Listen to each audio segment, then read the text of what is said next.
Finally got this worked About out. time. Took a while, but we finally We got here. finally got here, man. How's everything going? Doing okay. How about yourself? Just got home from seeing Scream 7 and you were right. Well, I thought about it. I remember you text me. You asked me about where would I rank it. At first, I said 6 or 7. Yeah. The more I thought about it, it's dead last. Oh. So we're gonna do this. This gonna be spoiler or spoiler free? See, I did a spoiler so when I got home, I originally did a review, and then when I went to upload it, something happened where my voice somehow got like slow motion, so it sounded like this, and I have no clue what happened. So I just did a spoiler YouTube short, just talking about it. But we can do whatever one you want. Okay. Well, I think the only way to really talk about is spoilers. So anyone that joins, let you know we will go into spoilers with this one. Oh yeah. Oh yeah. Honestly, I don't think it's much to spoil anyway. I agree. So let's start off with, what did you like about the movie? Was there any redeeming quality whatsoever? Oh yeah. Oh yeah. Oh yeah. The opening scene was fantastic, even though that is part of my negatives. A lot of the kills was a mixture. A lot of the kills, because most time in Scream franchise, we just get simple stabs. Yeah. But this one was a lot more elaborate with the kills. There was some issues with the CGI, especially for the final kill. But this was that was about it. The kills were fantastic. It was entertaining. I would say that it was some entertainment. I do like how they use AI in this movie. To a degree, it got a little ridiculous in the third act, but it did. And that's one of the things I really like. That was my negatives on my YouTube short was so like we didn't really get Ghostface, like his calls. The calls we did get were FaceTime, and they were AI and like deep fakes. So that was the route they took to bring Stu back and Mrs. Loomis and Roman. And whenever I watch a Scream movie, I want to hear the calls. I want to see how dark and how twisted Ghostface can actually be. You know what I mean? And the fact that and like when you first see Stu, he came off as like a crazy person, you know? Yeah. That wasn't Stu. Stu was always like the joking goofball, like class clown type character. And this, it just rubbed me the wrong way, you know? The kills were great. The opening kill, the knife through like the side of the temple, like real slow. That was cool. I was like, all right, let's go. You know? Start off with a bang. I would give it that much. It did. And like he cooked her. Like he literally lit her on fire. We never see Ghostface do that. So I was like, this is gonna be dark. This is gonna be good. And then it just went, Yep. One interesting thing about the opening scene that it didn't dawn on me until yesterday. This is the first time the opening scene had nothing to do with the main characters there was no connection. Yeah, I saw that a lot of people were complaining about that. Reason. Yeah, just a random killing. But it was bloody. Like I really liked when McKenna Grace was swinging and he just holds up the knife and like just guts her. That was cool. But overall, yeah, the movie just didn't do it for me. It's better than Scream 6. And I fucking hate Scream 6. But that's a very low bar. You know what I mean? Yeah. And I will say this, even though we're ragging on the movie right now, if 6 and 7 are your worst movies in a franchise, you're doing okay 7 movies in. Yeah. So it's not a horrible movie. I have seen worse, but it's not up to that Scream standard. I know, and that's one thing I was telling my wife about was, is it just me or we had Gale and Sydney back in this one, but the the vibe was off. Like the tone was off. It didn't feel like a Scream movie per se. That was another issue I had. It just didn't feel like a Scream movie. And I'm still bummed that those two are still alive. We're 8 movies in, or gonna be 8 movies in. Like, kill them off already. Yeah. And I want to reiterate to the chat, the first half of this discussion will be spoilers. Yeah. So anyone that have not seen Scream 7, don't want to spoil, tune out for 5-10 minutes, then come back to the chat, to watch it. But we are starting this off. The only way to attack it is to talk about spoilers. Now, what would you have changed? Biggest thing is the writing. The writing? The script to this movie is horrible. It was trying to be clever, but at the same time, it was not clever at all. I think having Williamson as the director, you just suspected more, but this clearly was not written by him. So yeah, the writing was probably my biggest issue with the movie, besides the reveal, which made absolutely no sense whatsoever. No sense whatsoever, dude. Like, and this is why we had to go into spoilers. Yeah. My first big issue with the reveal was not only who it was, but just looking back at it, I can't think of a mother that would do that to her son. No, not one bit. And she did it. I'm not buying. She did it with no issue either. Yeah. You know? And looking back at the movie after reveal is the same issue I had with part 6. I'm not buying physically them able to do some of the things they did when you reveal the characters, cause I can't believe the mother was strong enough to do some of the stuff, and the guy was older too. So yeah, I'm like, you know how much strength it take to pick someone up by their head and stab them. Like, what's that called? It's like when you go to like a bar dispenser. Yeah, like the handle for it or whatever it is. I was like, all right. I mean, it was cool watching like the beer and blood like foam out of his mouth. Like, I was like, all right, that's nice. But it goes right back to the kills. The kills were good, but the reveal, even the dude, what was his name? John or Joe or something? I don't know.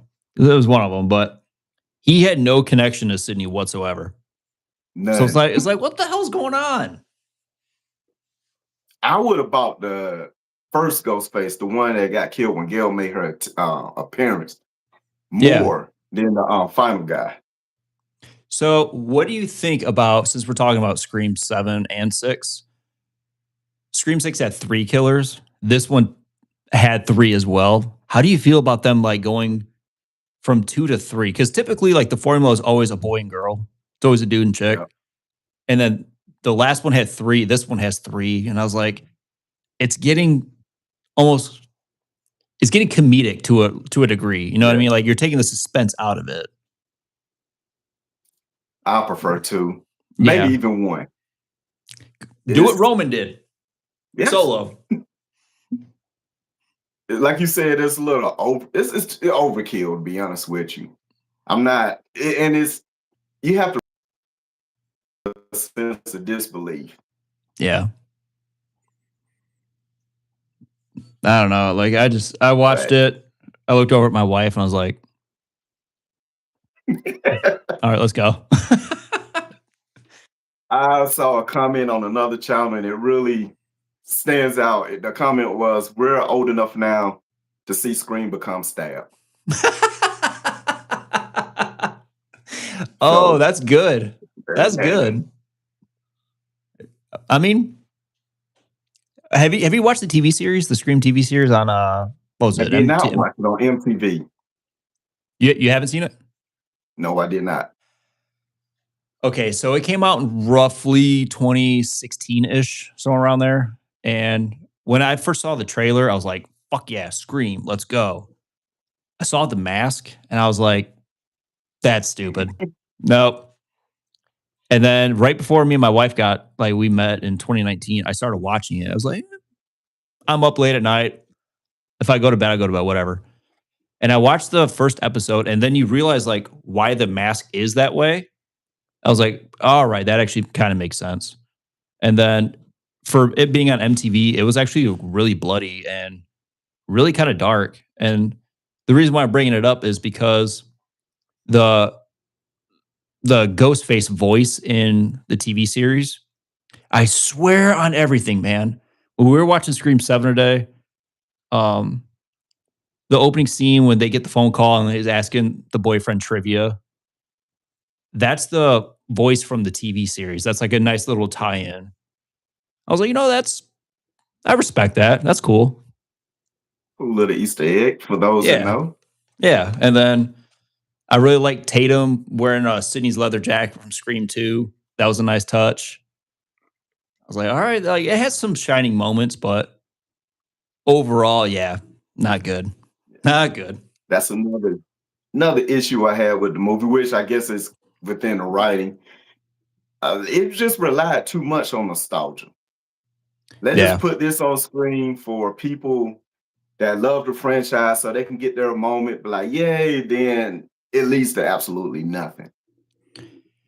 So can you see the comments right now? Yes. Okay. So someone just asked, like, what were the motives? So to be honest with you, I couldn't even tell you. I know the girl, she's from Pitch Perfect. Funny movie, by the way. She is a fan of Sydney, correct? And like her book Out of Yeah. Darkness from part 4, it like helped her get over her abusive husband. Well, I And wouldn't use the word of get over. well, yeah. She used that to like, I don't know, like what, cope, maybe? Yeah. Like cope To or get something. grow the balls to kill them, basically. Yeah. And then her accomplice, the guy at the psych ward, I couldn't even tell you. He was just kind of there. Yeah. The whole movie was just it needs to end. And I wish this would be the Even last one because I want it to end with dignity. I want it to end on a high note. And I feel like the franchise is just it's gonna become a joke. And like you said, we're old enough now to where it's gonna become stab. And that's the last thing we unfortunately, want. even with that description of the motivation, it still does not make sense because according to I can't even remember her name. According to her, what she said, she snapped because Sydney went away Yeah, because after all this. she wasn't in New York. That's what she said. Yeah. And there was nothing to mention what was the connection with her in New York. None whatsoever. And my buddy James, who's been part of Toe Tag for fucking ever, I was talking to him right when I got out of the theater, and he goes, "Did you notice that Gail?" It slipped my mind. I didn't even pay attention. He goes, "Did you notice that Gail said that Tatum is the oldest of 3 kids? So, like, where the hell are her other 2 kids?" Oh, they did show them. They did? Um, there was a video chat where they were with the grandparents. Oh, okay. Now it makes sense. Oh, you motherfucker. I had to. I had to. Yeah, that makes sense. I looking back at it, I kind of wish they would have been able to finish the original idea for the trilogy. I know you wasn't a fan of Scream 5, but I absolutely love not Scream 5, Scream 6. Yeah. But I love Scream 5. And I did like the fact that even though Scream 6 had its flaws, they were still getting away from Sidney Prescott. Yeah. Because to me, it's the same formula like Halloween, for instance. I'm tired of Michael chasing his sister. I'm kind of tired of Sidney Prescott too. I was one of the few people that actually wanted her to get killed off in part 5. I thought she was going to. And that would have been like the start of like the new storyline of like Sam and Tara, whatever, because the one big issue I had with 5 and 6 was they could have really elaborated more in 6, but their mom was in, I think, what, London or something like that. She was in I Europe think so. somewhere. And we kept hearing about her, but we never got to see her. And it was frustrating because like that could have been like a nice tie-in to Yep. like a revenge or a motive or something. Like maybe had something to do with Cotton Weary back in Scream 3 when he died. I loved Cotton. I wish we got to see more because first one, he was guilty. Second one, he was exonerated. Third one, Yep. he was successful in getting his talk show, but he dies in the opening. Like, I would have liked to see Yep. more of his arc, But it is what it is. We're going to get another Scream and please just let it be over. So as of right now, Evil Dead is still the only franchise without a bad movie. So I agree wholeheartedly, sir. Scream was hanging in there with me, but this one, like I said, even though it's not a horrible movie, it definitely was not the best. Yeah. Like, I love the Evil Dead franchise, and I watch Scream more. I relate to Scream more, but when it comes to consistency, Evil Dead, every single installment, even Army of Darkness, which was more slapstick and, very on the comedy side, that one was good. Like that was a 10 out of 10. But what's the next one? Is it Burn or is the next one Wrath Evil or Dead something? Burns, I believe. Yeah. I think it's Burn. And that comes out July, I think, or June, somewhere around there. Yep. But we need a trailer. We need a trailer for it. I'm holding my breath. Yeah. The last year has been a year of disappointment for me. A lot of movies I was looking forward to end up disappointing me. Scream, obviously. 28 years later. Another movie which we will get into later. Strangers. Chapter 3 left me feeling the way you were feeling about 1 and 2. And I was a fan of the first 2 movies. So I will say this. The third one, Chapter 3, is the only one I didn't see. And okay. Since we came over here to, we live in Indiana now, and dude, we're doing 6 days a week, and it's draining. And now I'm a manager at the store, so now I'm salary, so I'm working more hours but getting paid the same, which is so frustrating. But we saw the first one. I thought that Chapter 1 was abysmal. It was bad. Chapter 2, it was better, but I still had issues with it. The best part of 2 was the hospital sequence when he's running down the hallway, dude, hauling ass. But when she has to crawl inside that, they're in the morgue. What's the drawers that come out with the dead bodies on them? Drawer they keep the dead bodies in. I know what scene you're talking about. Yeah, when she has to sit on top of her boyfriend, face to face, that was fucked up. I was like, damn, that was good. That whole sequence was intense. And then right back to dog shit. But I'll go ahead and let you know. Chapter 3 was straight ass garbage. So I heard about it. Apparently, and correct me if I'm wrong because I haven't seen it, but Madeline Petch's character, I couldn't even tell you. She doesn't really have a lot of lines in that one because a couple of reviews I said she just walks around pretty much shocked by all the trauma, and she's just kind of there. Yeah. Is that fair to say? Yes. Damn. She's not as prevalent as, especially Chapter 2. Yeah. Chapter 2 was all about, it was basically a 2-hour cat and mouse movie. So it was more focused on her. Chapter 3 tried to explain why they were killing random people. Focus was on, I don't know. It just didn't make any sense, to be honest with you. Probably my biggest issue with all 3 movies you're supposed to watch all 3 of them together. Yeah. And all the events are supposed to happen within a 24-hour period. So that was, which was one of the reasons, one of my negatives of the second movie. If you really pay attention, the end of the first one, she got stabbed multiple times. So she's had fresh stab wounds. And then the scene when she jumped out of the car in the second one, I was calling bullshit on that.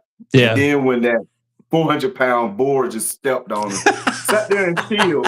I'm like, okay, you're in the mud with fresh open wounds. She went through hell in the second one. She did. I'll give it But to her. this third one,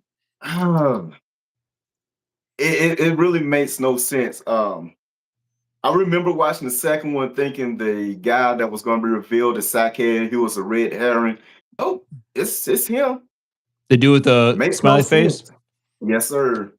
I knew that because I saw a trailer and he's talking to her. And I don't know if like he's got a mask on because it just shows her. And then it cuts to him sitting next to her in like a church on like the steeples or whatever. And he like just looks at her. I'm like, did they really just spoil like that in the trailer? Like, come on, man. And that scene in particular is one of the worst scenes.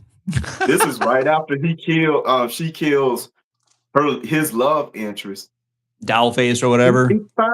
He finds her in the church and he just calmly sits there and explains to her the relationship he had with Dollface and let her go. And then decide, maybe I need to go chase this heifer down. Maybe I need to go chase her down, try to see if I can get her to join us. Yeah. Because I see makes absolutely no sense. I see he puts the mask on her and like caresses her face and everything. And I was like, what's she doing? Is she turning now? Like, is she so just lost her mind with this trauma or whatever that she just helps them now? Like, does she join them? That would have been a better movie. Is that bad? It's horrible. One of the worst movies I've seen so far. Damn. Man, that's a bummer. I mean, I didn't really have high hopes for the franchise. Like I should say the franchise, the trilogy. Because I love the original and I love Pray at Night. They're two different, like tonally different movies, but they both deliver, and like every box you need checked off, they do it. Like it hits like the 80s, the Pray at Night. It hits like all the neon lights, the soundtrack, the kills are good. It's still suspenseful. Like that's what I want. But the first one, the OG masterpiece. I love the original. I know that one wasn't really favorited, liked by many, but I loved it. I know it's a slow burn, but I thought the payoff was there. It has more fans now than it did when it first came out.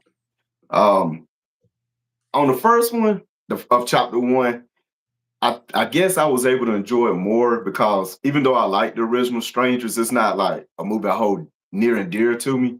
So I was able to accept, okay, they're going to take liberties. They're going to switch some things up. So I just went into it and just watched it for what it was.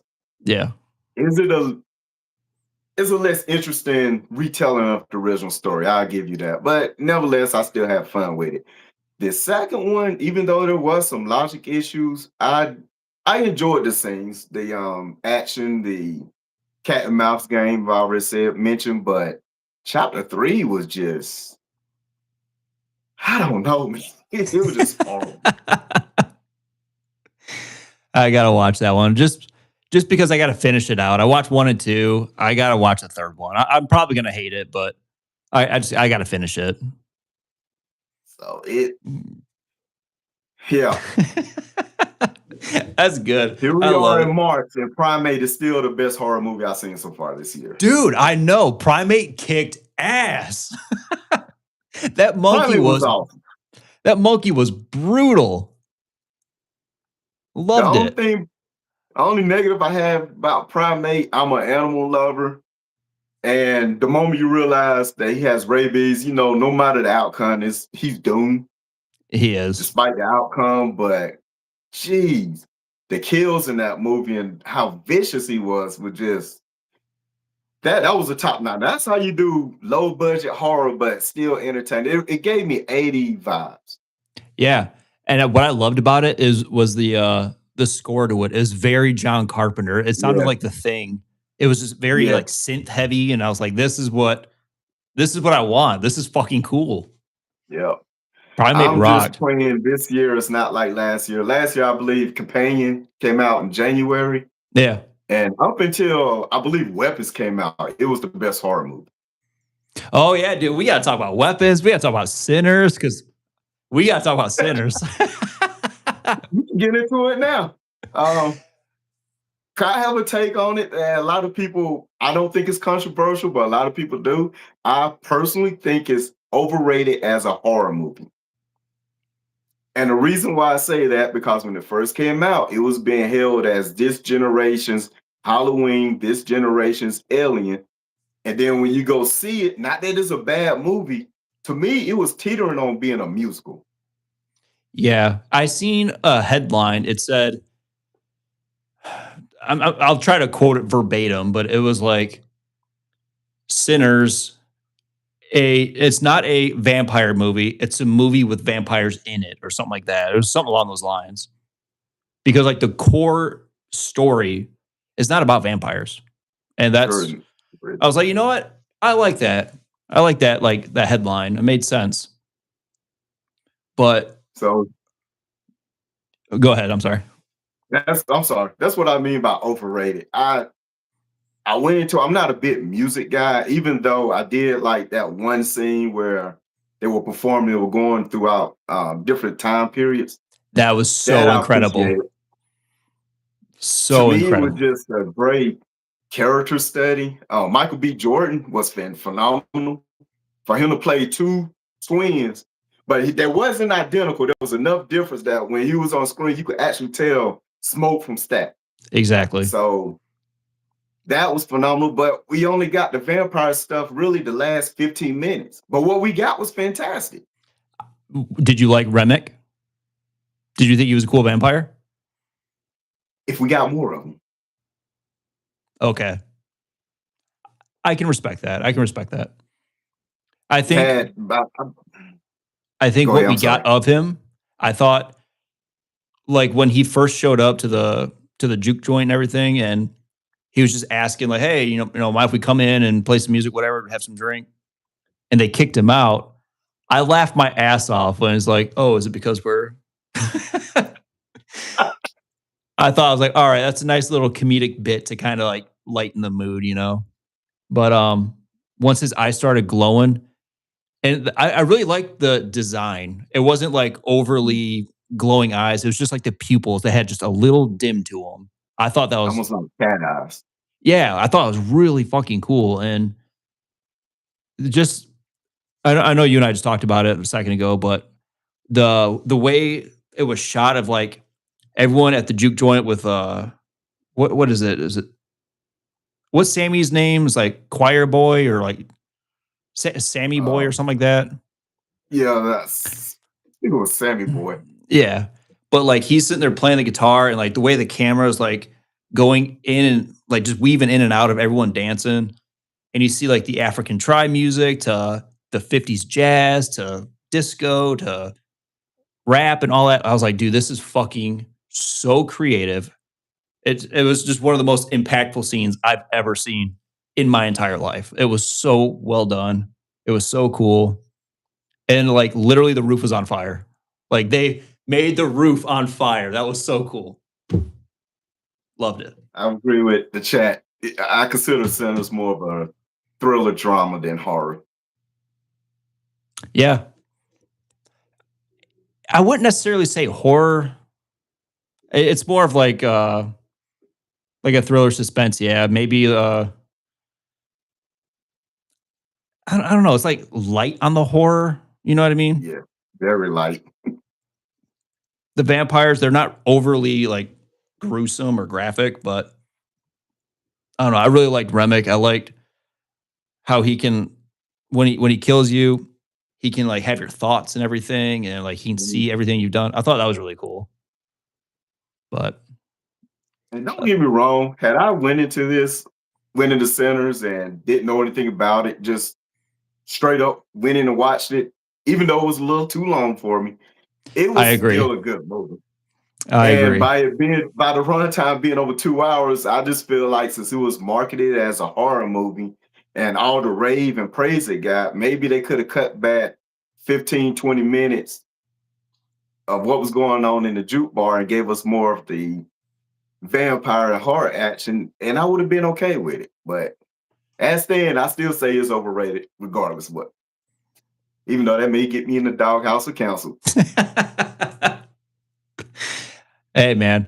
One thing I don't know if you've like caught on or anything is like I'm very open. I do not judge. Like you like what you like. I believe it or not, I like the remake of Prom Night. I think it. I couldn't tell you why I like it. I honestly couldn't. I shit on that movie all the time. How fucking stupid it is. But I throw it on as like a comfort movie. I watch it relentlessly. I watch that. I watch The Stepfather, which is not another really good. It's awesome. I mean, it was better than Prom Night. I'll say that it was better than Prom Night. But yeah, that one really gets me in the doghouse. Whenever I say that, they're like, "Ugh." It's like I don't judge, man. Do you like what you like? And like everyone's got an opinion, and I try my absolute best to respect it. So I can see your points that it's overrated. I can see that if it was cut down 20, 25-ish minutes and threw more of like a backstory on the horror or like just had more going on with the vampires, it would have been better, you know? Yeah. So I just got hung up before I went to go see it, how they praised it as the new Halloween and Alien movie, which that's a two of tall my order. favorites of all time. That's high praise. And then I go in, I'm like, okay, they're singing 45 minutes of the movie Yeah. just singing. There's a lot of singing. I And agree. Sinners survived because of the acting. The acting was phenomenal. I will give it that. the acting, everyone. Like I liked hell, Cornbread. I fucking loved Cornbread. Oh yeah. His big ass dancing in the background, like I loved it, man. He was awesome. He was funny. Yeah. He was like a giant teddy bear. I loved it. He was a cool dude. Did you by any chance did you stay for the post credit scene? Yes, I did. So there's like a mid credit and then there's an actual post credit. And the mid credit, that's when they're in like the 90s and Sammy's old now. Yeah. Okay. So that's the last thing. Okay. And then there's an actual post credit scene with trying to remember, like they're at the church and like I think he has the guitar or something like that, but it's still broken or something along those lines. But there's a post credit scene as well, which once again, it didn't need to be that long. It didn't. And from one extreme to the other, were you able to see Predator Badlands? Man, I watched that movie about maybe a month ago. Fucking, oh my God, I loved it. It was so damn good. That was one of my most surprising movies of the year last year. You didn't like, were you going into it like, it's just another Predator movie, or were you like, damn? PG-13, by being rated PG-13, Disney, especially when I heard No Blood, which they really made up for with the synthetics. Made up, it was violent as hell for a PG-13 bloodless movie. I think they also got away with it because like when what's his brother's name? Quay? Yeah. Something like that. When the dad cuts his head off, the blood was like the neon green. So like it's not blood, but it's blood. Yeah. But I had a real good time with that one. Wasn't able to see it in 3D, unfortunately. But it was I'm really looking forward to the sequel and where they go with it. And I'm really interested to see what Mother's like. Yeah. Are you familiar with the comic books? Unfortunately, I'm not. What little bit I do know the female predators are bigger and more ferocious. Than the males? Yes. Damn. All right. So all right. That when he said at the end, that little scene we said, no, that's Mother, worse, that's Mother. That got me really excited. But I don't want it to continue down this path. Though. I want to see maybe 2-3 movies at the most and then get back to real Predator movies. Because as much as I did enjoy it, I don't like the Disney formula of you have a hero, well, if you want to call him a hero. Yeah. You have a sidekick, a team up scene, and then it's like a band of people going out doing something. I don't like that. I like the solo Predator. Which it also contradicts like so right when the movie starts, there's the black screen. It says, Yautja fears none, prey to none, predator to all, or whatever it is. I was like, that's Mhm. fucking sweet. And I was like, that's what I want to see. I want to see him solo. Yep. I want to see him on the hunt, earning his spot in the clan, you know. Yep.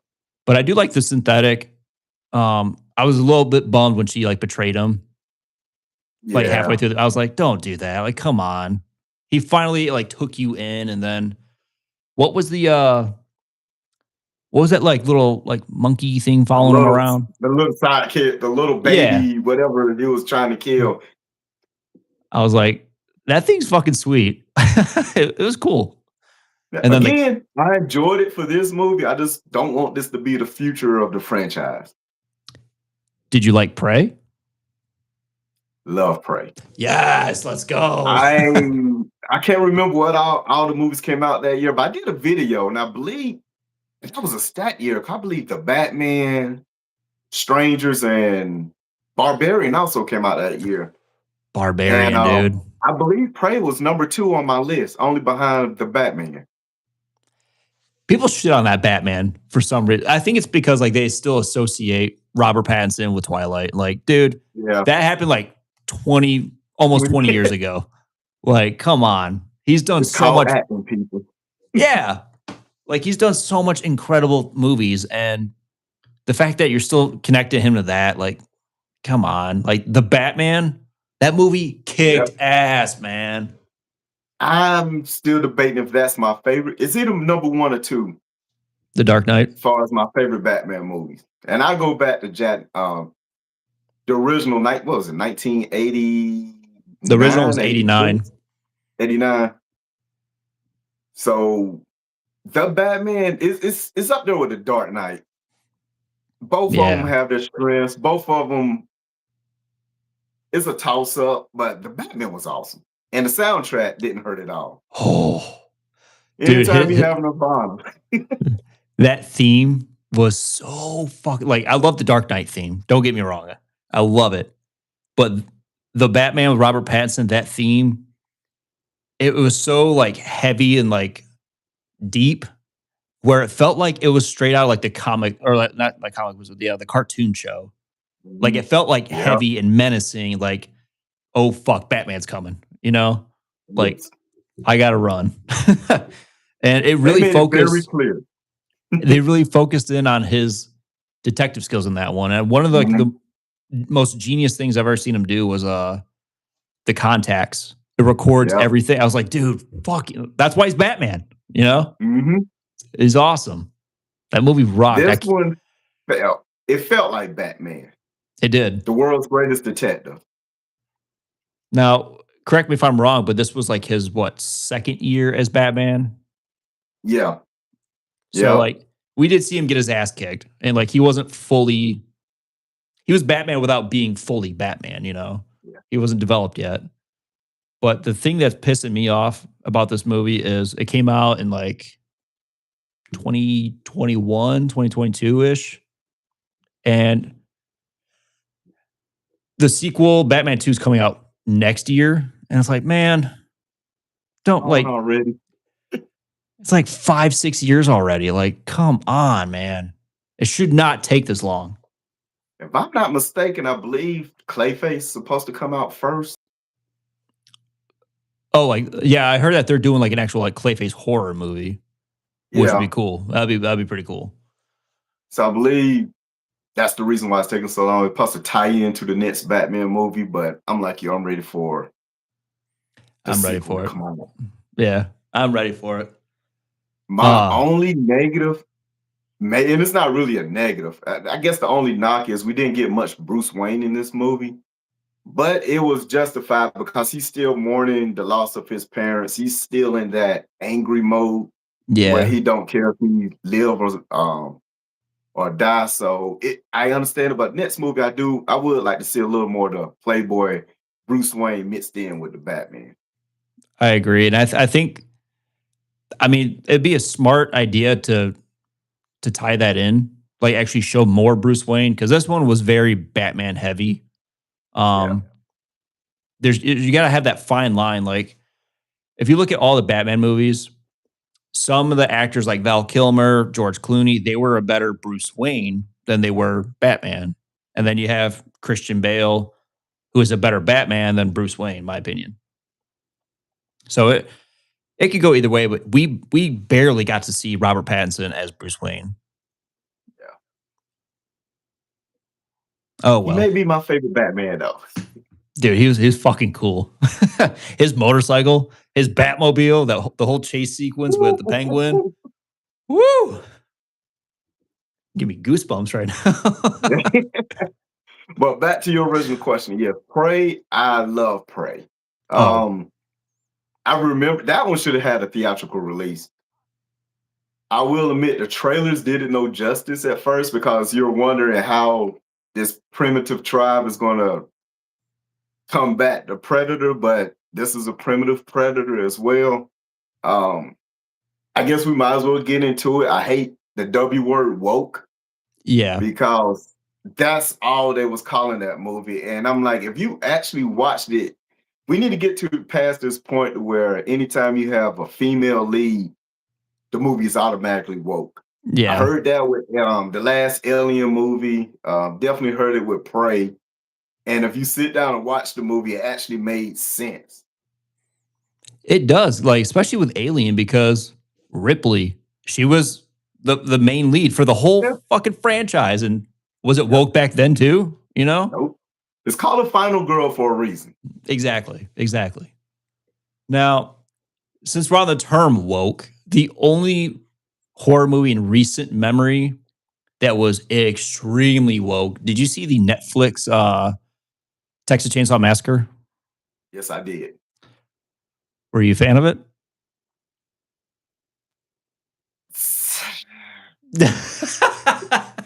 It's hard to the whole Texas Chainsaw franchise is hard for me to It's very hard. So you have some the top movies are fantastic. The bad movies Are the bottom bad. movies are horrible. Yeah. For it to be I guess I didn't have high expectations by it being a net split movie. So I can see where you're going with all the commentary of you getting canceled. Dude, I This and that counted had like the school shootings. 5 movies or 5 topics. It was like the school shooting, it was cancel culture. It was I just said I could name 5, and I only named 2. The one thing I really did not like about it was Sally. Like Yeah. the main girl, like she shows up, she's like some Texas Ranger now, like she's a badass and everything.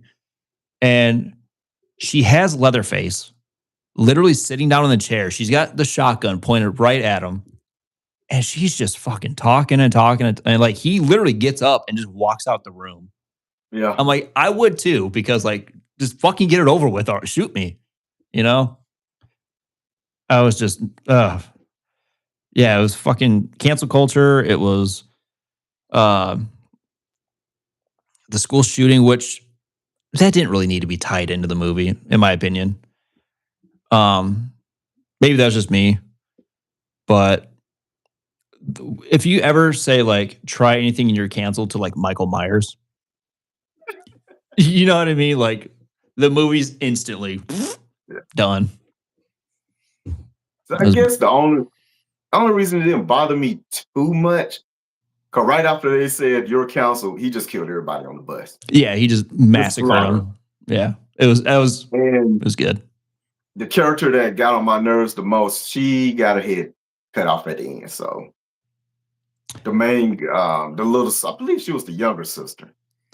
Weren't they driving in like a Tesla or something? Like she just sticks her head out and he grabs her right out.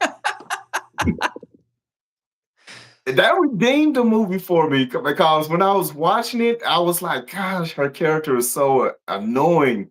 Yeah. I can't believe she's going to get away. Then right out the blue, he just snatch her out the car, cut her head off while the sister just screaming. So, but it honestly, only the remakes, Texas Chainsaw Massacre remake, the beginning, and believe it or not, I actually get some enjoyment out of 3D. I was just about to say, please say 3D. Please say 3D. It's not as other than the fact that the main girl character is way younger than what she should be. It's not a bad Texas Chainsaw movie. Yeah, she should be like in her 40s and she's a hot like she could be my 20-year-old. Yeah. Yeah. I was like, the math ain't mathing with this one. Yeah. And I don't let that end to get him, cuz that. Oh my God. Oh my God. Yeah, that's probably one of the worst lines ever delivered in a horror movie. Do your thing, cuz, and whips a chainsaw. Like, the fuck am I watching? Like Trey Songz is in it. Like, yeah. So oh man, that I can enjoy Texas Chainsaw 2. It's a different vibe, but rest more of the comedy. franchise, yeah. How do you feel about you've seen Next Generation, right? With Matthew McConaughey. One time. That's all you need. Just one time. That's all you need is one time. It's so stupid. And like the very end, Leatherface, like he's full on drag queen in this one. Like he's yeah. And the thing, it's Leatherface. It's Leatherface, all right? And they're at their dinner, whatever, like they're at in every fucking movie. And Renee Zellweger just stands up and sit down and shut up. And he literally Sits down. It's like, you tell Leatherface to sit down and shut up, and he does it. It's like, what is this? Chuck says Evil Dead Burn comes out July 24th. Ooh. Return of the Living Dead is set to release in November. Written and directed by Steve Walsh. Picking up 18 months after the original. That would be cool, because I love the original Return of the Living Dead. And Evil Dead Burn, I'm here for it. July 24th. Just drop the trailer. I got to see what it's going to be about. Actually, I don't know. Maybe don't drop the trailer. Just go into it blind. Yeah, maybe the best, because trailers are ruining movies. Beyond, like back to Scream 7, you basically got the whole movie in the trailer. I know, and I hate it because they'll drop a new trailer or like a TV spot every hour, and it's just like a new snippet. And after so many, you're like, all right, well, I already know what's going to happen in the scene. It's like even if great as the opening scene was, had they not spoiled it, it would have been much better. Yeah. I do love when she falls and he rolls over and has the knife. I was like, all right, that's cool. That's sweet. Yeah. But yeah, The Return of the Living Dead. Are you a fan of The Return of the Living Dead? Somewhat, yeah. Somewhat. Zombie. Back in the day, I loved it a whole lot more, but after the remake of Dawn of the Dead with the fast zombies, and 28 days later, days, not years. Yeah. I'm more of the fast zombie fan, but I really appreciate some of the older movies though. Yeah. And I do think I got burnt out maybe, I believe around 2010, 2012, where there was a new zombie movie like every month. So me and my wife used to go and just, it was right before Walking Dead. Yeah. It was probably 20 zombie movies came out. So I kind of got burnt out. Let me see. Best way to show off the Hogwarts build. I'm off work tomorrow. I'm going to try to get on there and recording as I walk around. Do it. Do it. Harry Potter fan here. No, like going back to what you're saying, yeah, like zombies during like the 2010s, there was like a new one. And they started running out of ideas and they did like Warm Bodies where love can heal a zombie and like what? Speaking of zombie / infected movies, did you see 28 Years Later? I saw Years Later. I didn't see Bone Temple, but I saw Years Later, and I liked the alphas in it. Yes. That part was intense, and like my favorite part is when Aaron Taylor Johnson and his little boy are running Like they go to the island, they kill a couple zombies, and Mhm. they're going back, and they have to cross like That little the bridge, marsh. water Yeah. bridge, like Well, the one alpha that they do encounter, for some reason, he just like froze in place. And then like he hears them running across the water and looks and charges from the top of the mountain all the way down and almost gets them in the water. I was like, this is cool. This is intense. This is what I want. But it really lost it for me when every time that they would kill a zombie, it felt like a video game, like the way the cameras would like glitch and shit. yeah. I was like, I'm not a fan of it personally. I know it's like creative and artistic and all that, but I don't think you need to do that for a zombie movie, personally. I think they said they were shooting it with an iPhone. It was trying to get the same grittiness, like the low budget grind of the original. But that was one of my many problems with that movie. Yeah, Um, it just it didn't feel like a 28 years movie or 28 days movie, in my opinion. yeah, it did not. My biggest issue with that movie was it contradicted its own rules. I did not mind the evolution of zombies. I enjoyed the alpha, and you enjoyed the alpha. You made like Bone Temple. It does focus on the alpha a little more. That's all I'll tell you. I know But Samson, right? yeah, Yeah, Samson. Yes. Samson. The scene that really did it for me, where I just rolled my eyes, was when the zombie gave birth to the baby, and there's blood all over the little subway train cart. No one Yeah, gets infected. And that was one of the most that's what made the original movie so tense, because just coming in contact with the slightest blood, scratch, bite, yeah. anything would get you infected. So not only avoiding bites, you try not to come in contact with saliva, blood, hair, anything. I didn't But catch that. all this blood. Yeah, I didn't catch And it that. was like, okay, let's just grab the baby, kill off the mom, and just get out and watch. Oh, by the way, watch the funniest character get decapitated by Samson. Yeah. And then let's just all act like none of this ever happened. I'm like, this is not 28 days later. Mm-mm. Now, correct me if I'm wrong, because I've only watched it one time. The last like 2 minutes, who's like that clan with like the blonde hair, Jimmy I or something like remember the that? name. Call himself to something 5, something 7. Is it Jason, John? It's whatever his name is. The I thought it was little like, boy from the beginning. yeah, because the leader, that's Remick from Sinners. That's Remick. Oh, okay. The guy Okay. with like the tracksuit and Yeah. everything. Yeah, that's Mhm. Jack O'Connell is his name, but yeah, I was like, that's Remick, and they're doing like kung fu karate flips at the Power very Ranger end. crap. I was like, oh my god. I will say in Bone Collector, not Bone Collector, Bone Temple, I'm sorry. Yeah, It's focused more on his group, which I guess I don't know if that's a negative or positive. So it dives deep into why he's the way he is. okay. And it's less comical. They do get very serious. It's just, again, it just don't feel like a 28 days movie. Yeah. I did see the one scene. I would imagine it's towards the end. It got spoiled for me on TikTok. So Ray Fiennes, like he's the doctor. Mhm. He's got like the black paint on his eyes and like the black mouth and everything. And they're playing Iron Maiden, Number of the Beast, and he's like Mhm. dancing and like Yeah.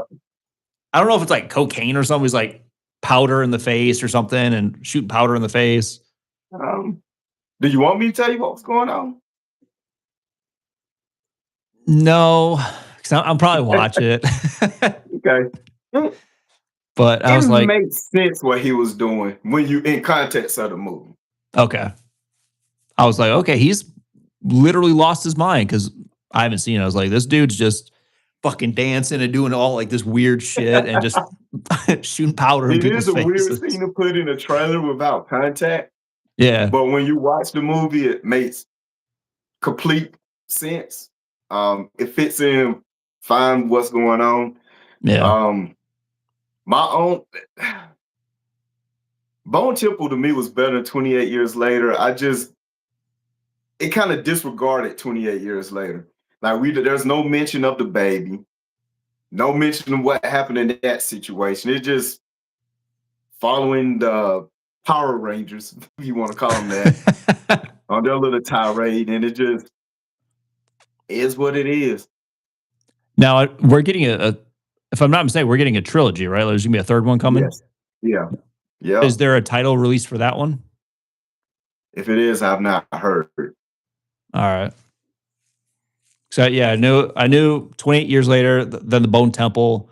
I haven't heard really anything on this third one. So. Only thing I wish you've seen it, but I know which direction they're going in. Okay. Which we're gonna have to do another live stream after you see it. I'm not buying the direction. You're not buying it?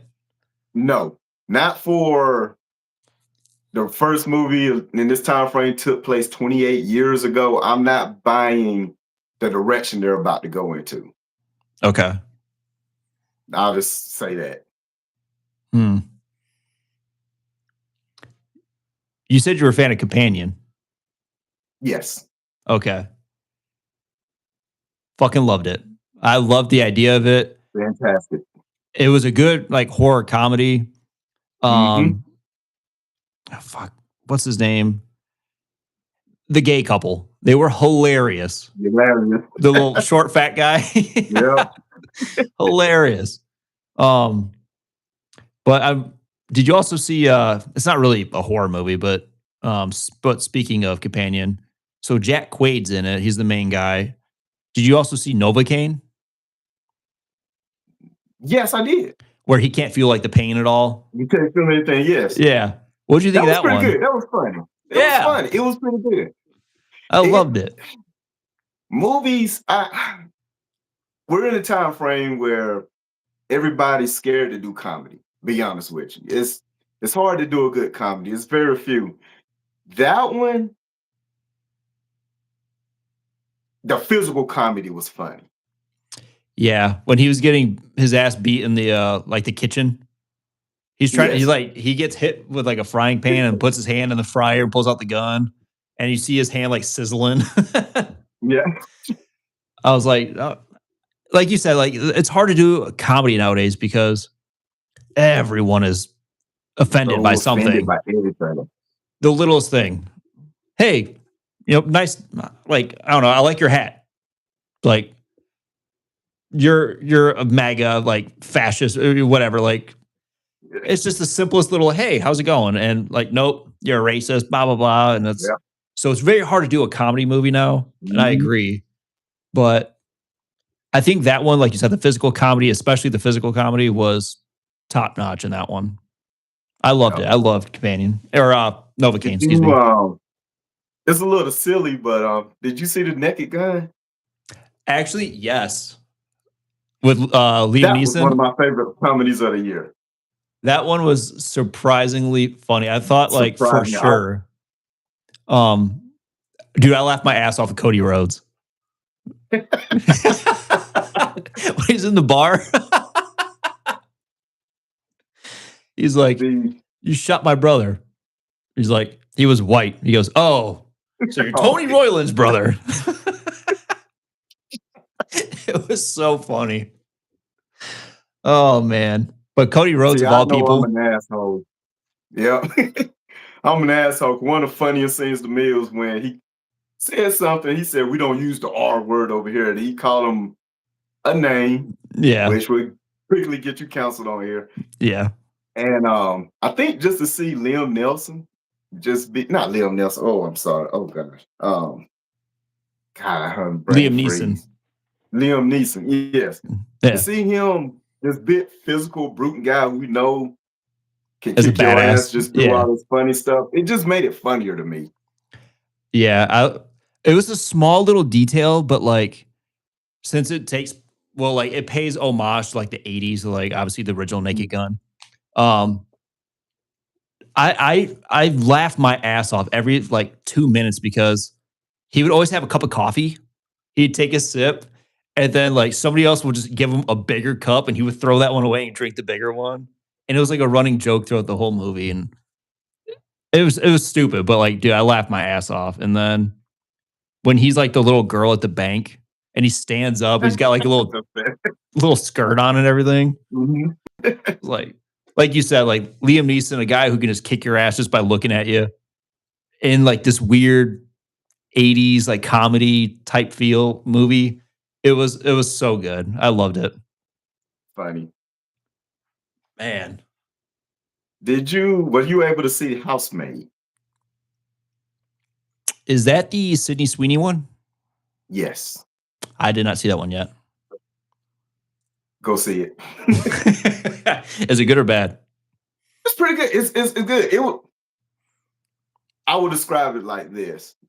There are obvious things you see coming that you could just, because it's like it follows the Lifetime movie formula at the beginning. Oh God. So All there are right. certain things so that's for your wife. So there are certain things you see coming. They like, okay, yeah, I can see this. I can see, oh, you surprised this happened. But Yeah. then there's this big twist and the reveal of why things are happening. And it was like from that moment on in the third act. And this movie actually gets pretty violent Does it? and pretty gory. There are some fucked up things going on in this movie. But I'm looking forward to the sequel. Yeah. Oh, so it sets So up it's for a that sequel. perfect- Yes. Oh, okay. Okay. So it's that perfect movie where you could take your significant other, your wife, they get what they want to see. For us that want to see horror and thriller / you get what we want to see. And it's Okay. this perfect blend. It reminded me so much of old 90s movies like Single White Female. I don't think I know that one. I don't think I know that one. Think of another. Okay. Trying to think of another one. We got a bunch of them in the 90s where it was like this setup, someone coming to your home and then all hell breaks loose. So with a good twist. All right. But yes, when you get a chance, see it. Is it streaming anywhere, or is it's not still in theaters? I know it came out a little bit ago, didn't it? I believe it's streaming. I'm not sure on what platform. Okay. I'll have to check it out. Maybe if anything, I might just have to rent it off like Prime or something. Yeah. Very, very good. Surprising. Great way to end the year. That was my most surprising movie of the year because I went into that. Wife wanted to go see it. I was like, okay, it looked interesting enough. We'll go see it. But I really enjoyed that movie. Oh yeah. Have to check that one out then. I know she did another one like last year, maybe the year before. It was wasn't she like a nun or something? Heretic, Was it Heretic? where they went to the house. It was two nuns went to the house. Immaculate. Immaculate. Okay. I think did see that one. I think Heretic had Hugh Grant in it. He was like the Hugh Grant. Yeah, that was Hugh okay. Grant. Yes. Okay. Another good movie, by the way. Is it? Yes. Oh, you didn't see Heretic? Okay. No, there's Heretic, go ahead. it was the trailers made it look like it was going to be preaching, but it's really not. It's more of a movie stating religion, how far are you willing to go based off of your belief. I gotcha. It's the predicament they're put in is very intense. I would say that. Did you see it's a few years ago, but did you see Midsummer? Not the whole movie. I couldn't get through it. Hey, I don't blame you. I don't blame I you. couldn't get through it. Especially, I think it's hard for me to get through movies when the ending gets spoiled. So I already know what's going to happen at the end. Okay, that makes sense then.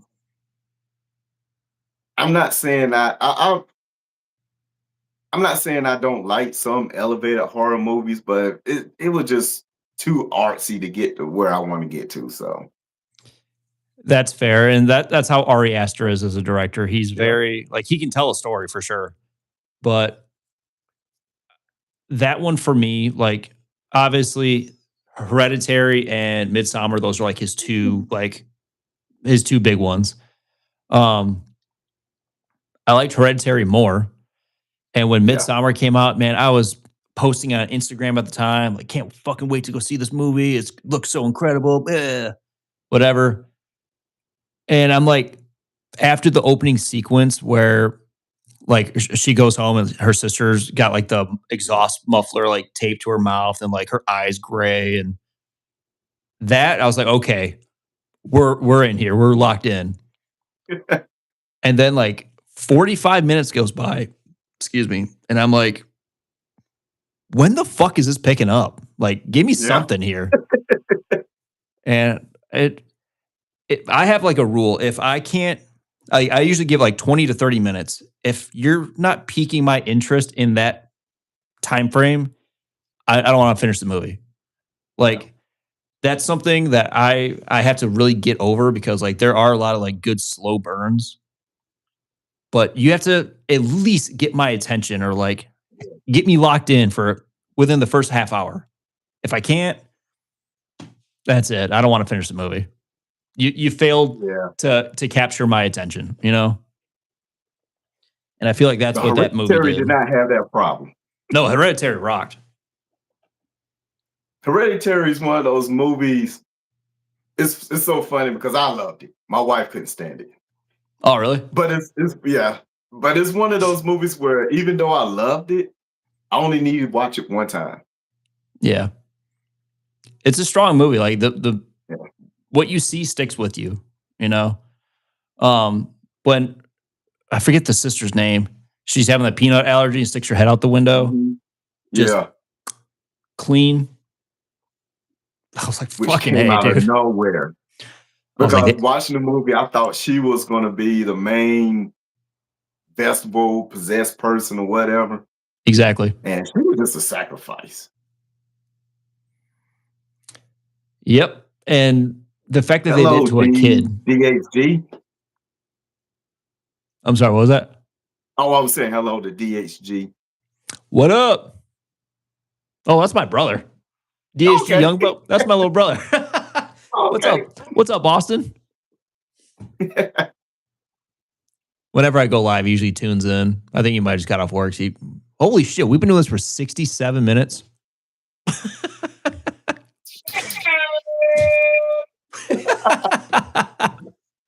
Oh, you motherfucker. I cannot stand that, like the whole 6-7 shit, and like it's so stupid. But whenever I watch videos on TikTok, I'm like, ah, God, I gotta like this. I gotta like it. It's so dumb. But now, where's talking movies right now, man? Finally got to go live with Zoe over here and just shooting the shit, talking movies. Talking about how dog shit Scream 7 was. Oh, and I man. hope that's low as the franchise go. Whew. Unfortunately, I think this is the beginning of the end. I think Gail should have died. I think she should have died in part 5 instead of Dewey. And my wife will battle me on that one. My whole argument is throughout the whole throughout the whole series, Dewey has always been the big brother to Sydney. You know, like he always went out of his way to protect her. He gets his ass kicked, stabbed, shot, you know, whatever. He'll do whatever he can to protect Sydney. And Gail will always look out no matter what for Gail. She did it in this movie. I know. And the fact she's like, I don't want to talk about my kids. Stop talking about my kids. And she just kept pushing that button. Yep. I was like, she always gets punched by Sydney. I was like, fucking Decker. You know what I mean? Like, you've done it every other movie. Yeah, Just might as do it well. again. Do it again. But like, you bring the kids into it, like, nope, that's where it gets cut off. Nope. But it's no Scream 3 after all. Exactly. Scream 3 fucking rocks. I'm going to reiterate, Austin. Oh, you motherfucker. Oh my god. That's funny. You Yeah. have the air horn too? Yeah. He said, "Oh." So, we're getting a, like, the Crystal Lake TV series. I hope so. Should have got it last. I think it was supposed to came out last year. How do you feel about it? I'm so deprived of anything new Friday 13th. I'm willing to take it. Um, I don't mind them. I believe this one probably center more around Pamela Voorhees, Yeah, if I'm not it's mistaken. well, so Linda Cardellini or, like, Velma from the live action Scooby-Doo, like, she's been cast as Pamela, and I've seen a couple, like, shot photos, like, still photos of her on set, and she looks good. Like, she legitimately looks good. I just wanna know, like, how much are we actually gonna get of Pamela? Like, I don't want a whole backstory on Pamela, a whole season of it. I think that would be unnecessary. Um, Unless they changing directions, I believe they're supposed to also focus on his father. Was El not El Elias. Elias Voorhees, yeah. And according to what I was hearing, but this was like 3 years ago, he's more of a murderous type, so he is following him, killing people, showing the show. I guess it's trying to connect why Jason has his mean streak, Yeah. which we're getting too much explanation, but I'm gonna give it a try.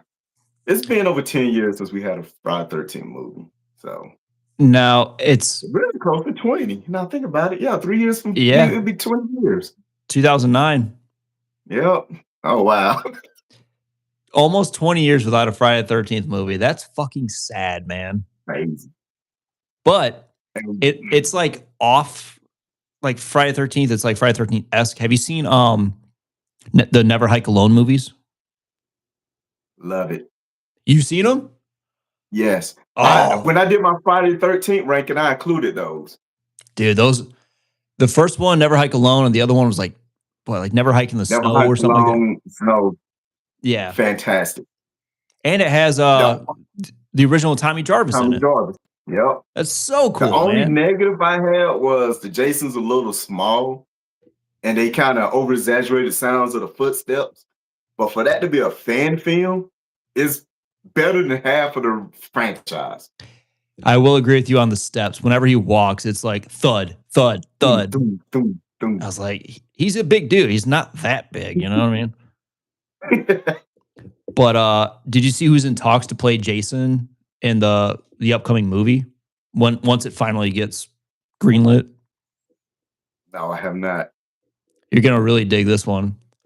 Braun Strowman. He's in talks. Oh. Big Jason. That's a big fucking Jason right there, That's a man. big Jason. Well, if you're not gonna bring Darren Mears back, that's a way to go. So That's gonna be a big Jason. he's posted it on Instagram, and I've seen a couple like horror articles that Braun Strowman's quote in talks to play Jason, and I'm like, that's a fucking mountain of a man right there. I can Like, see it. I mean, I hope. Do you think Batista would be a good Jason? Batista slimmed Not down now. lately. Yeah, He's he's a slimmed little too down, slim now. and he's up there in age too. I think he's what, in his 50s, mid 50s. 50s, late 50s, I believe. 58, 57. Yeah, I mean, in his prime, like Evolution Oh, yeah. Batista, yeah, 100%. But as of now, no. Speaking of ripoffs, were you able to see the Black Phone too? Yes. Hold on. What are your thoughts on it first?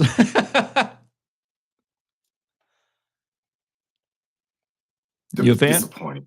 Oh, I No. know. No. Absolutely. And I'm gonna preface that by saying the Black Phone is one of my favorite. It was one of my favorite movies when it came out. Loved it. I love that movie. Love it. And I guess realistically, I should never had the expectations of it reaching that level.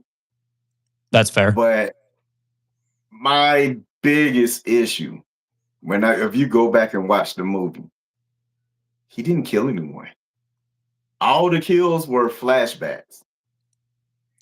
They And I were. really think had they just done a prequel showing how he got started, to me that would have been a better movie. I do like the aesthetic. It did remind me. I know it was called the Nightmare on Elm Street knockoff, Yeah. but the scenes were cool. Don't get me wrong, but it just was. It just didn't. It wasn't the original Black Phone to me. It just went in a totally different direction, and it was again another movie in the long line of disappointing movies for me last year. Which is part of the reason why my video content has been lacking between the hours I was working and just being uninspired by a lot of the movie. It's like, put in a 15-hour shift, you kind of, I don't want to talk about this sucky ass movie. Yeah. I liked, like you said, the aesthetic of it was really cool. One thing that the Black Phone really did, which I really loved, is I'm not sure what type of like millimeter film. If it was like a 35 or like an 8mm. Yeah. But it had the real grittiness to it. It felt very 70s grindhouse. That was really, really cool. I love how it has that aesthetic. That's how like Sinister was when you watch the videotapes. Yeah. I do like the Grabber's overall look in this one. Like when he rips the mask off, you see like his skin, like his teeth and shit. That was cool. But yeah, like you say, he doesn't kill anyone. And then I did like when he attacked, oh God, what's the sister's name? Yeah, Finney, and then you have someone. She was fantastic. Loved her. But when she was like spinning in the kitchen and like I was like, okay, this is cool. Like, let's go. I also really liked when he's like ice skating at the end with the axe. It felt very oh God, what was it? It wasn't Alice, Sweet Alice. It felt very Curtains. Old 80s movie Curtains or 70s movie Curtains, whatever it was. It had that like aesthetic to it. And I enjoyed it, but it was definitely not as good as the first one. Not by any means. And I would be the first to admit sometimes your expectations can damper your experience. Yeah. So I probably do need to do a rewatch, but coming out the theater, I was all hyped going in, had my stuff set up. I'm gonna record this. I'm gonna set this. I'm just ready for it. It was my most anticipated movie of the year, and seen it, and I was like, "What the fuck?" I was like, "Bruh, I'm going home, going to bed." Oh, that's I'm about how to make your brother upset. Halloween Ends made me want a refund. Hot take. I actually like Halloween Ends. No. Now, with that being said, I'm gonna be crystal clear. It does not fit in the timeline. It does not fit in the series. I do think it would have been better off if they would have introduced Corey. I believe that was his name, Corey. If they would have introduced him in the first, in the first movie, so there would have been some type of connection. But the story they were trying to tell, I liked it. I would be the first to admit, though, it was a good movie, but a horrible end to a trilogy. My whole argument for this movie is I 100% agree with what you said. 100%. Corey Cunningham should have been introduced in Halloween 2018. Maybe like when Allison is at the school with, like, you see her boyfriend and then you see Oscar. Maybe like have class with her and just a little interaction. That way we know him. He's established. And then we see a little bit more in Halloween Kills. Like he's part of the rally, like the mob. You know what I mean? Build it up just a little bit. But they made him the main star of Halloween Ends. And Halloween Ends is 40 plus years of Michael and Laurie going at it. Have it be focused on that. Do not sideline Michael. 3/4 of the movie. Like that was the worst idea for the finale. Now, if it was a Agreed. standalone film, if it was standalone, I would have loved it because Yeah. I liked Corey Cunningham. I liked him and Allison's relationship. I don't like that he was like a copycat Michael Myers. Yeah. He was brutal though. I will give you that. He's brutal. Like the blowtorch to the mouth, that was sweet. He cuts that DJ ripping his DJ's. tongue out. Yeah, and it's going around on the record player. That was cool. Loved it. But I wouldn't have that as the finale. I agree with that. I totally understand that. I look at it as a standalone, kind of like Halloween 3. Okay. Just have his own, like, that's how I enjoy it. But it's the ending of Halloween Kills, where after he kills Lori's daughter, and he stands at the window, look at the tower. That's never explained. It made it seem like something was going to happen with the tower, or I kept seeing videos and reading articles about the tower and how he has a connection to it. But like you said, they do not explain it one bit at all. Rewrites are killing movies. I see, you could tell with this movie, also with Scream 7. I wish we could get the original idea, which it has to be better than what we got. But like I said, I do like the movie. I do like Halloween Ends. It's just a horrible conclusion to the trilogy. I can agree with you on that. Like the opening sequence when that little fucking boy dies, that little asshole Right. kid. Didn't feel bad. Like when his neck snapped, but I was like, okay, Yeah. you deserved it. Yeah. But One of the few times you see a kid get killed in opening scene, and you're like, that little bastard deserved every bit of that. I'm just gonna turn the other way. Yeah, like he was just a turd, man. Like he was just rude for no reason. Like he was. Yeah. It started off good, and right when his parents left, it's like, oh, well, you're ugly. Me. Like, well, fuck you then. You know, like little shit. But yeah, he definitely got what he deserved, and then I really liked Corey. I don't like how he was bullied by like freshmen, even though he was already Freshman Bammin. Yeah. Let that sink in. And then my biggest gripe, man, my biggest gripe with that movie. A fucking fridge. The fridge pins him and he loses to a fridge. But like different timeline, so bear with me here. In the Rob Zombie Halloween movies, we see Michael Myers and Rob Zombie, Halloween 2. He flips a car. You can't move a fridge. You know? That. Go ahead. How do you feel about Rob Zombie's Halloween 2?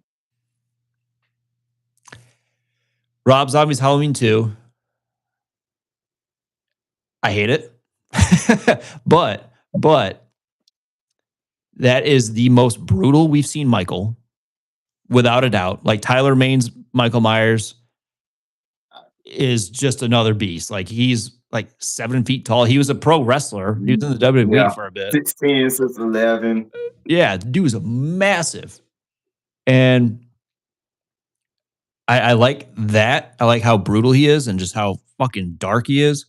But the storyline is obnoxious. Like we have Lori 80% of the movie, 90% of the movie just screaming and having a fit just for no reason. And that got annoying really fast. I don't like when like Loomis goes to get Michael in the barn at the end, and then the whole white horse shit with his mom. I know there's like some story there. Yeah, some metaphor that I just don't get. But I did not enjoy that. Not one bit. Time for another take. Lay it on me. Like Halloween 2. I would be the first to admit when Rob Zombie's first Halloween came out, initially I loved it.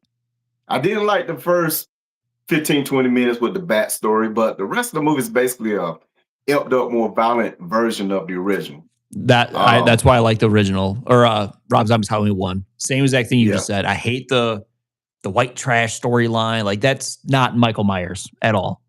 Yeah. And you can even make the argument that, like you said, it's not Michael Myers. It's more on balance than Michael's the original Halloween. He was in the shadows. This Michael Myers is in your face, brutal. So I did like it over time. That one kind of wore down on me.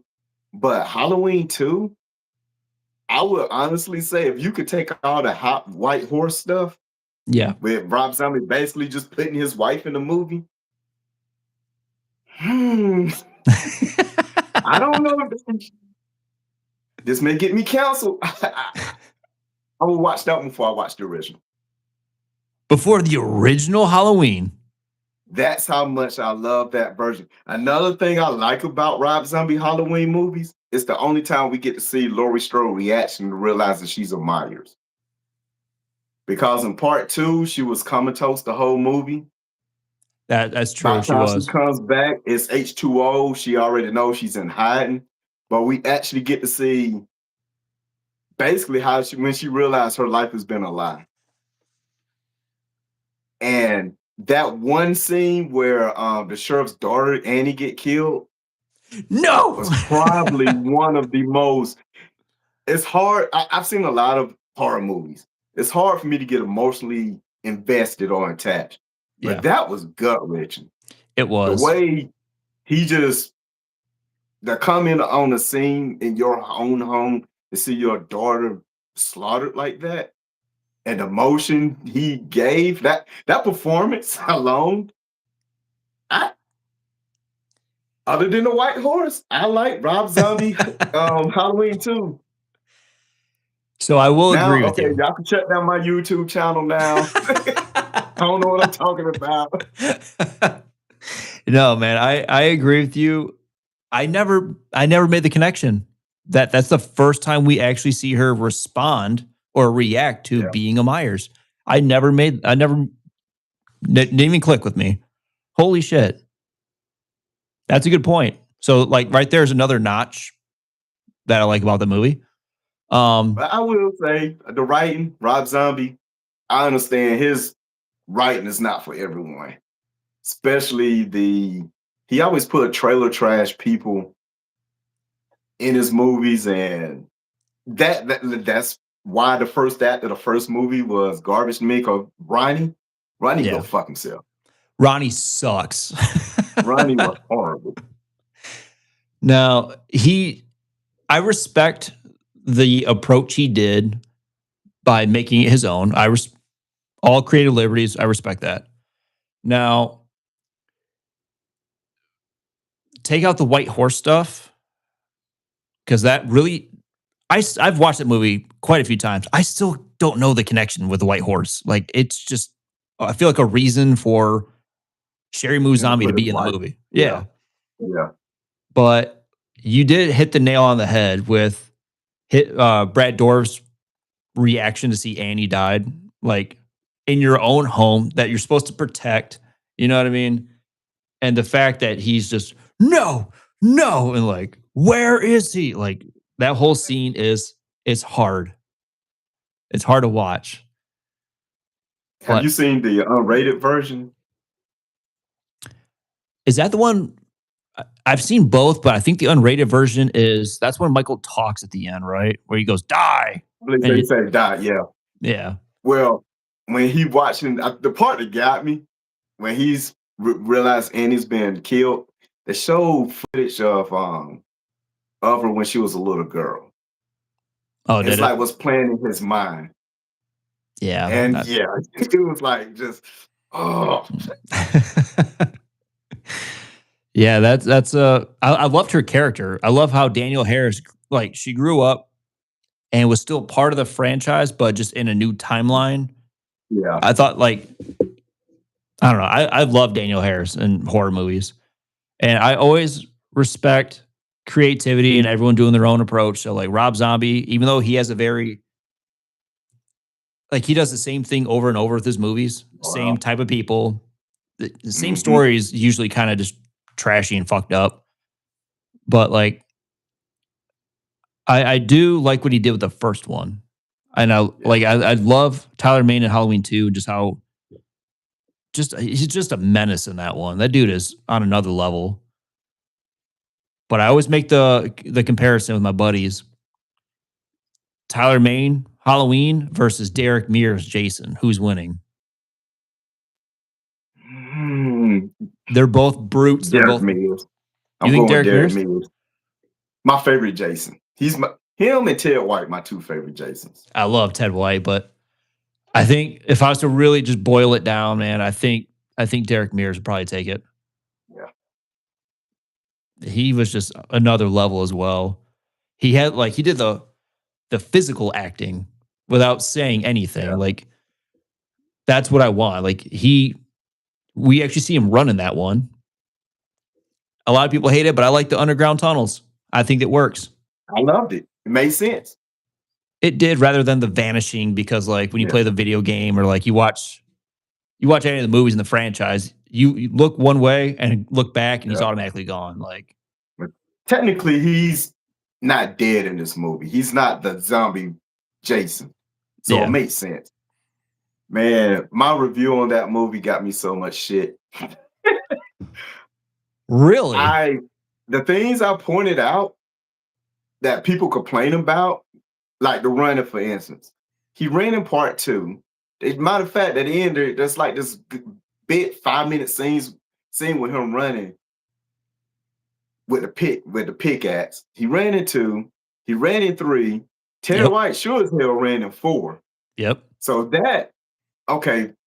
he's always ran until he was dead, zombie Jason. I brought up the fact of people will complain about how can he confuse this woman for his mother. Jason was a mother's boy. If you look at part 2, the only thing it took her, part 2, putting a sweater on, and he visioned his mom. So that made sense to me. Then, he don't have a lair. Jason in the woods. If you saw his shitty ass toilet in the second one that need to be flushed, sitting out in the middle of the woods. So everything that people, and if you don't like the movie, that's fine. I'm like you, I respect it. If it's just not your flavor, you just like the older stuff. But all the stuff people complain about, I'm like, you can apply that to almost every movie in the franchise. Exactly. Like his little like shed layer thing in part 2. Like you said, the toilet does need flush. That shit was gross. But also, like, Jason was never a genius. Like, he was very stunted mentally. So, like, he doesn't know any better. You know? He watched his mom get decapitated at how old? You know what I mean? Like, that fucked him up. So, the fact that, he was, I don't know, was he drowned? Like, because in Scream 7, they're like, how old was Jason when he drowned? And they're like, 11. He's like, no, he never drowned. Yeah. So, like, that. I guess the remake, he did not drown. No. But, like, in Freddy vs. Jason, you've seen Freddy vs. Jason, right? Yes. Oh, yeah. So, they're sitting there, like, dunking him underwater, and, Freddy shoots out, but still, like, the whole mythos of Jason was he drowned. So, like, the fact that they're like, oh, Jason never drowned. Like, well, did he, though? Like, you know what I mean? Tom Platzko's the original timeline, he drowned. He was never meant to be a character. Yeah. So they wrote him as he drowned. The remake kind of took liberties with that, and there was an accident. The body was never recovered type deal. I don't know. I love the remake, man. The remake kicked ass. Remake and part 4 are my two favorite of the franchise. There's a toss-up each day. Like, okay, one day it may be part 4, one day it's the remake. Depends if I'm watching it. If I'm watching part 4, I'm like, this is my favorite. But if I'm watching the remake, I'm like, all right, this is my favorite. Yeah. Try not to talk too much Friday the 13th. I don't know how your experience has been on YouTube. The only negative interaction I've ever had was discussing that franchise. Really? Damn. One guy, I had to ban him from my channel. The irony, it was my most successful video, but it was also the video that brought me to hate. A ranking video.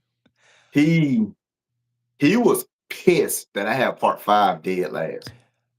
Man, And I'm like, that's none of these movies are fine cinema. Let's just get that straight. I yeah. love it, but come on, dude. We're not talking fine art here. No, it's a fucking slasher movie from the 80s. Like, come on. Yeah. So I responded in a way I probably should not have. And after I thought about it, I'm like, you know what? This may not be good for my channel. So let me just block him. I had one other guy than I had to that- block. He his logo, like his little icon for his channel was Putin. And he would always just comment like very long paragraphs on every video. And I was like, I don't like this. It's like the shit you're saying, like he was asking like a lot of personal questions, and I'm very open. I probably say shit I probably shouldn't, but I was like, nah, I can't do this anymore. Like, yeah, like the view's good, the comments good, it's gonna help the channel, whatever. But I was like, yeah, dude, I can't have this. Like, you're starting to really weird me out. And like my Mhm. wife would comment and she'd be like, who the fuck is this guy? And I was like, dude, I don't even know. It's like just some fucking subscriber. She goes, block him. I was like, I'm Yeah. thinking about it. Like he's a little strange. Yeah. But And yeah, it it was, takes a lot to get under my skin, too. yeah. When I started this journey, I was like, you're putting yourself out there, so I'm aware you're going to piss some people off. Mhm. Unfortunately, we live in a time where if you don't agree with me or the masses, then you're a counselor. You don't know what you're talking about. But this dude was just a complete ass. You'll get those, man. Yeah. Like it sucks. Like it truly does. It sucks because whenever I make a video, I'm always I try to word it in a certain way where like, if it's not like my last video, Hard Eyes, I was like, now if you're not into blood or like gore, it's probably not meant for you. So like I try to like word things a certain way where it's not gonna offend someone because like we talked about earlier, you can say anything, have a good day, and you're offended by it somehow.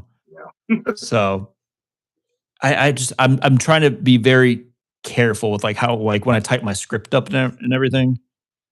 And speaking of that, not to go off topic here, how do you do your script? Like how do you do your videos? It's varied over time. Okay. My first few videos was easier for me because I started my channel with Friday 13th. So Respect. I believe that's how Yeah. yeah, because you were doing that at the same time. Yep. So I had just finished watching the whole franchise. I was hyped up to talk about it.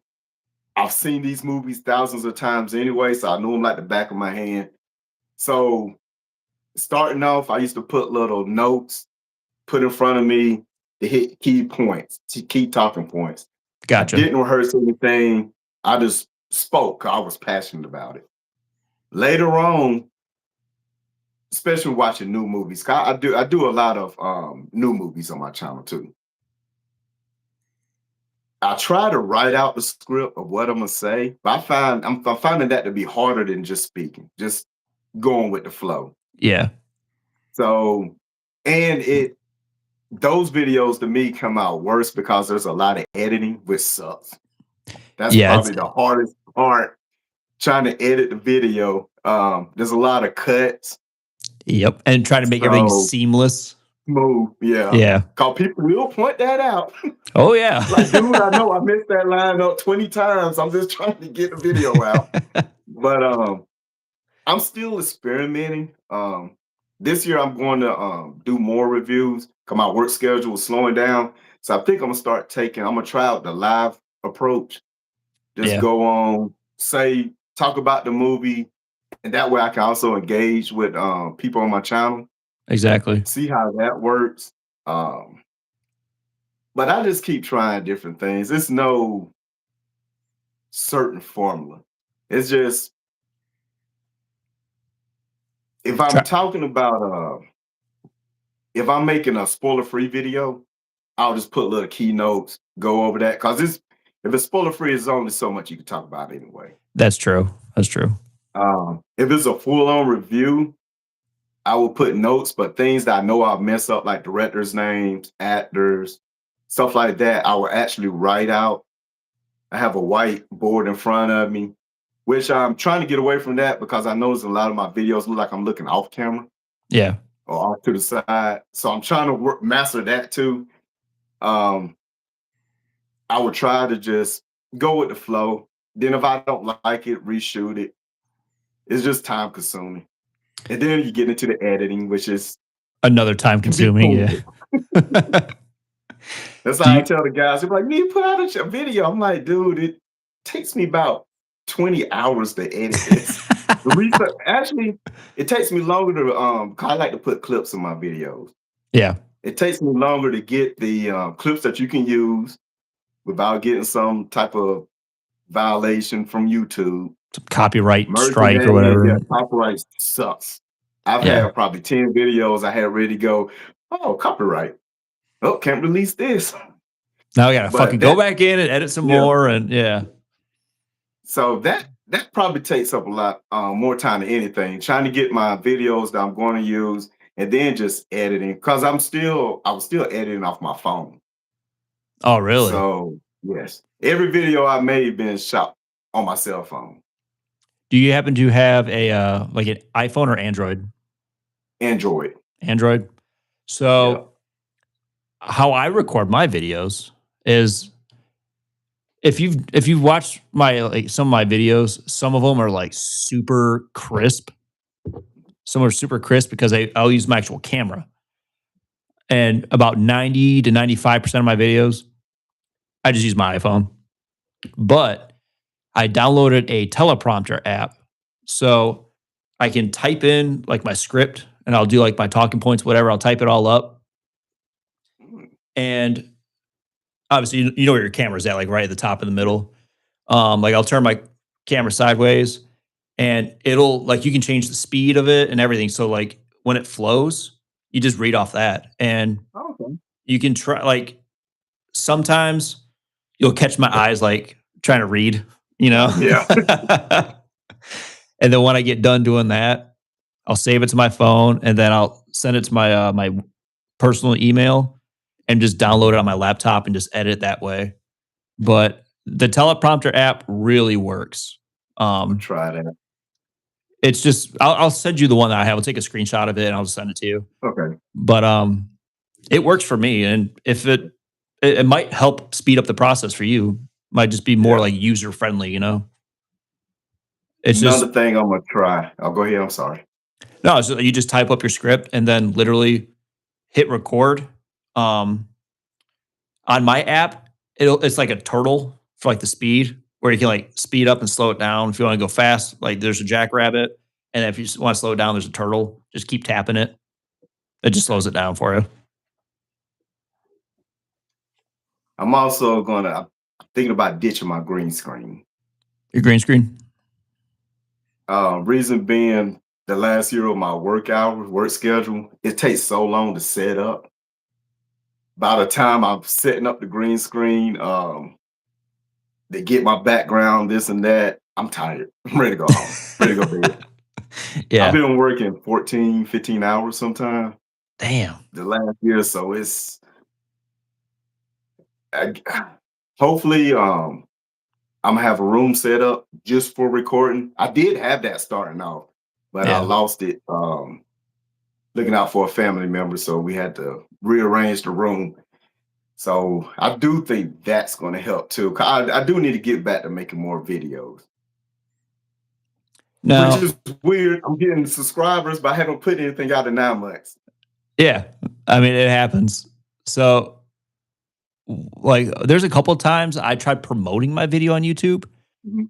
and the last couple that I've done, I've hit over 5,000 views, Okay. which is fucking like ridiculous because my biggest like the Friday 13th franchise was my most successful videos. When I went to Halloween, I had a couple hundred. Friday 13th, majority of them were over 1,000, if not and close to it. Nightmare on Elm Street, same thing. I had like a couple hundred here, a couple hundred there, whatever. So I was like, you know what? I'll try promoting it. It'll. I did the sadness, and I think I did Autopsy of Jane Doe, and both of those were like 5.4 thousand views. I was like, holy Okay. shit!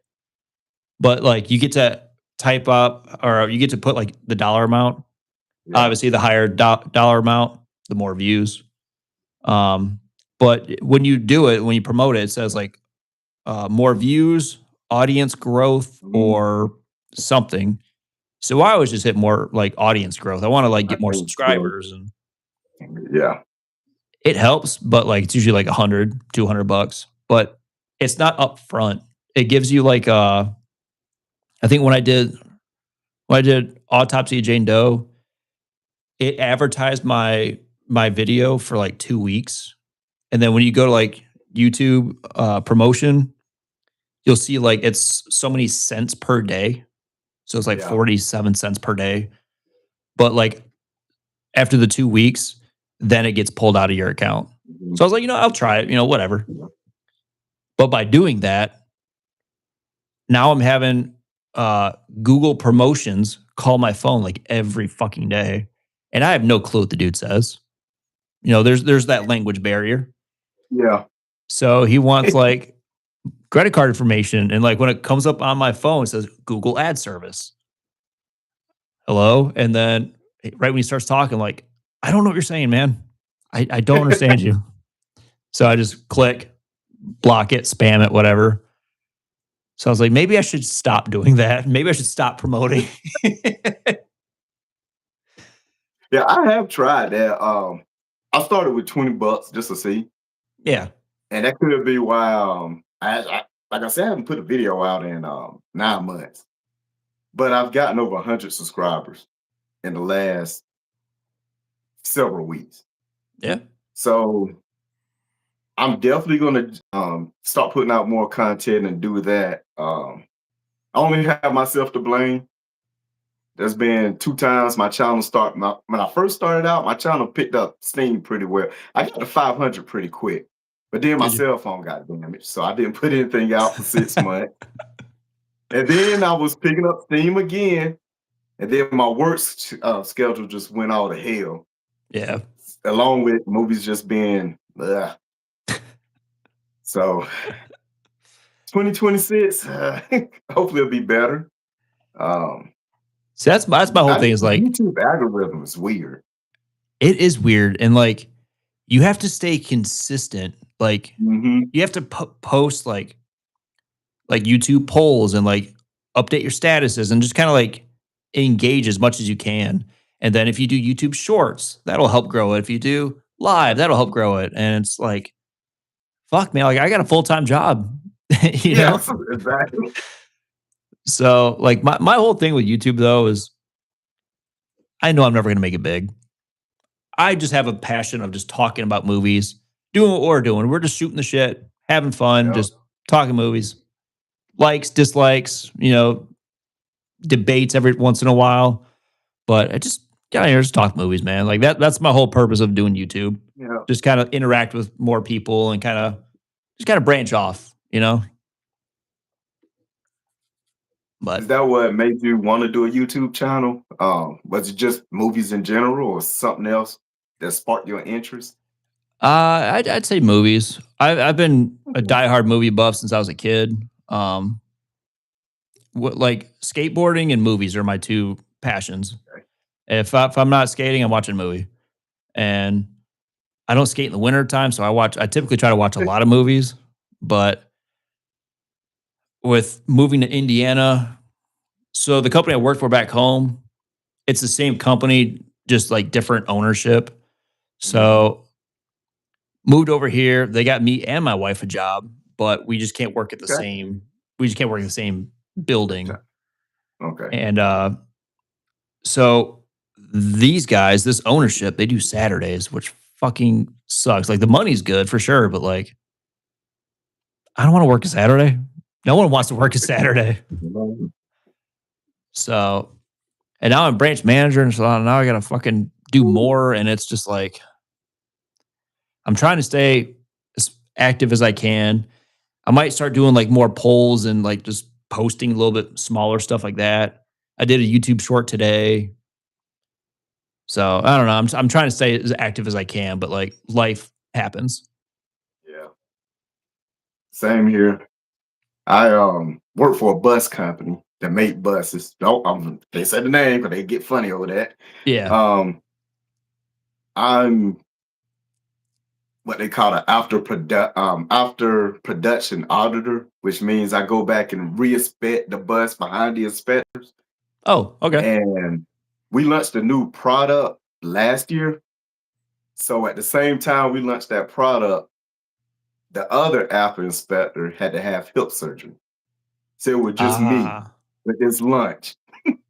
And so the moment he went out for surgery, it's like my time went from here to here. From working about 10-hour days were long. Start working 15, 16 hours. Yeah, that would suck. And on the weekends.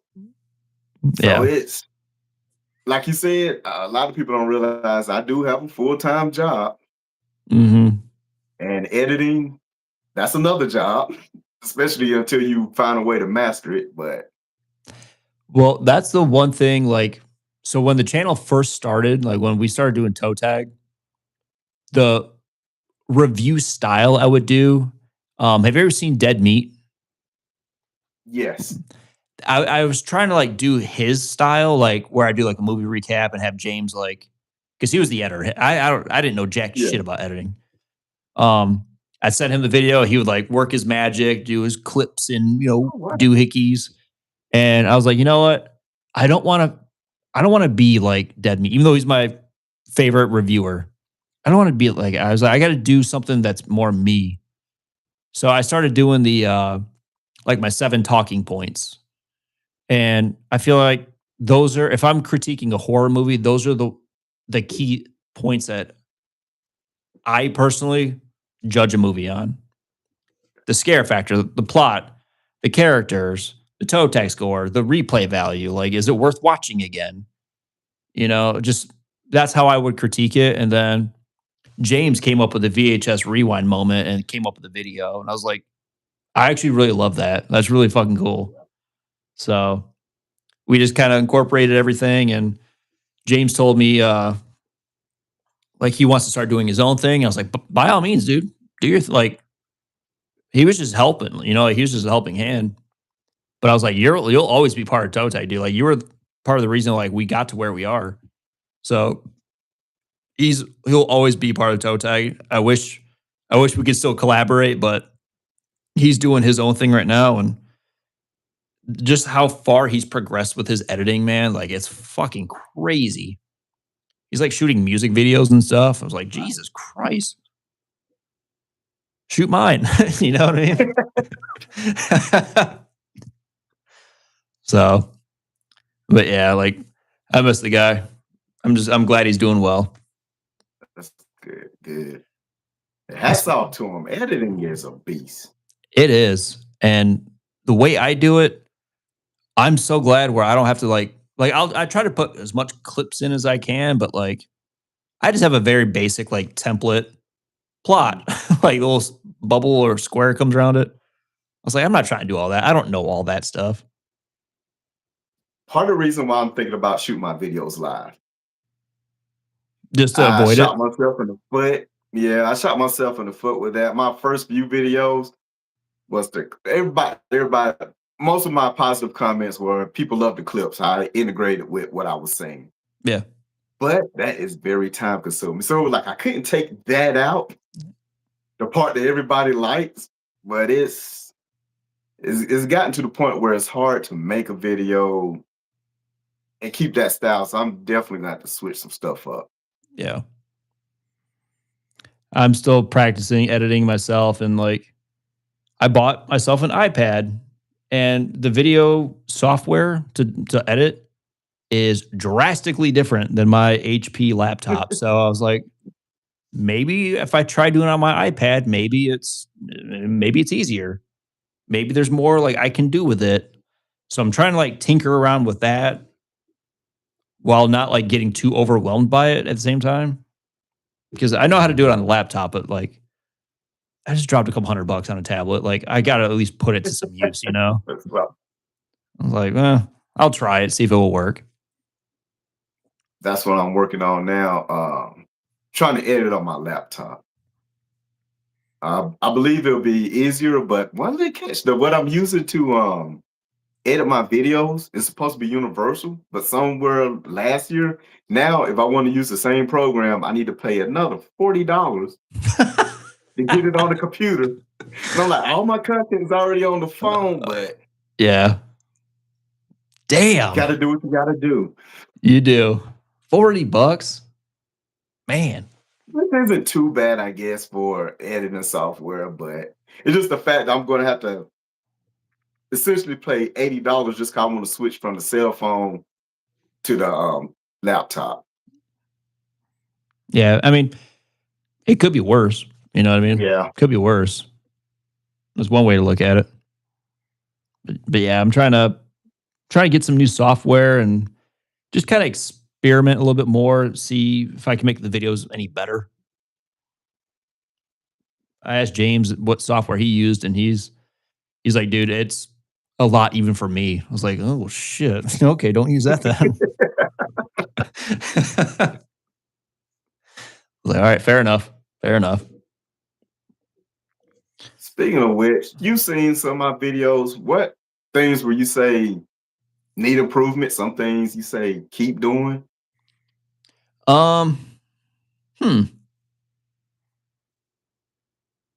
More than anything, I say just be authentic. Just keep being authentic, because I feel like when you start trying to do other things that, like, what we've seen already, where it won't feel the same. You know what I mean? Yeah. So I would say just keep being authentic and just, I mean, from what I've understood, I know videos are all about like lighting and like camera quality and everything. Like, I'm not trying to drop $1,200 on a fucking camera. You know what I mean? I got other bills to pay. But like, I know like equipment's a big thing. Like, Yeah. do you like what's your setup right now? Like, do you have like good Well, lights or I have anything? a camera. I have a camera which I've not used yet. I'm looking at it right now, sitting over here. Um, so I'm gonna try that out, see if my videos could be a little clearer, especially since I'm ditching the green screen. I have a mic, which I now have a mic. See if you can see it. Oh yeah. Man. So my setup is a little different. Hold on. No, don't want to ask Gemini. Okay. So I am investing more in some equipment, getting off the cell phone. Yeah. That was just something for me to start off with, just to get started. Getting another laptop eventually to get off this old one, because this one's a little. It's serving its purpose right now, but it is a little outdated. Yeah. Starting to get sound mixers, stuff like that, so I got cool sound effects. I'll show you. And just overall, just studying. I'll show you mine real quick. So I got these lights that just mount to my table. You can turn them and shit, and you can brighten them, dim them, change like the whoops. You can change like the warmth and brightness and shit. Mm-hmm. So I have that. I got two of them actually. Which sucks because like when I'm filming, you see the lights on the posters. And I'm like, damn it. So I got that, and I got my mic right here, and then I have my Rodecaster Duo, which it's a good interface. I got it from Best Buy, and I think I paid like $400, but so I just got the Duo because like me and my wife, we do the podcast, and if I was going to get the actual Rodecaster 2, which has like 6 ports, that was like $1,200. And I'm like, no, it's cool, but no. So like, I just, how I have my phone going through my mic is I just take a USB-C cord plug it into my iPhone, and I plug the other one into the back of the Roadcaster, and you hear everything. So like definitely going forward, I know equipment's a real big thing. Lighting equipment, make sure you got a good mic. That should be a good start right there. Which I have, but I haven't figured out how to use it with my phone yet. What phone do you have? I have a mic, S25. So you got a Samsung? Yes, So is your phone USB-C as well? yes. Now, at the back of your microphone, do you see it like a USB-C, or do you have like a like an XLR cable?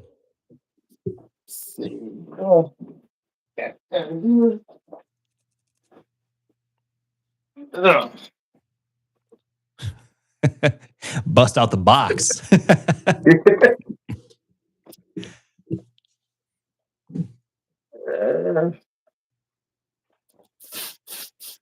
Do we have?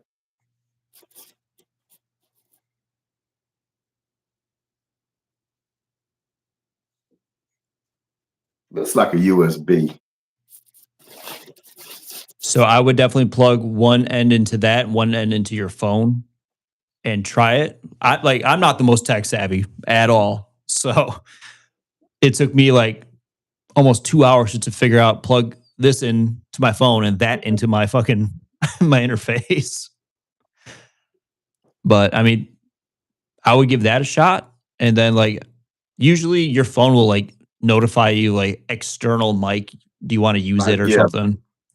Just click yeah, and then you should be able to use that, because I have the XLR cable, but I can plug this into the back of the mic. It won't be as clear, but it'll be clear enough.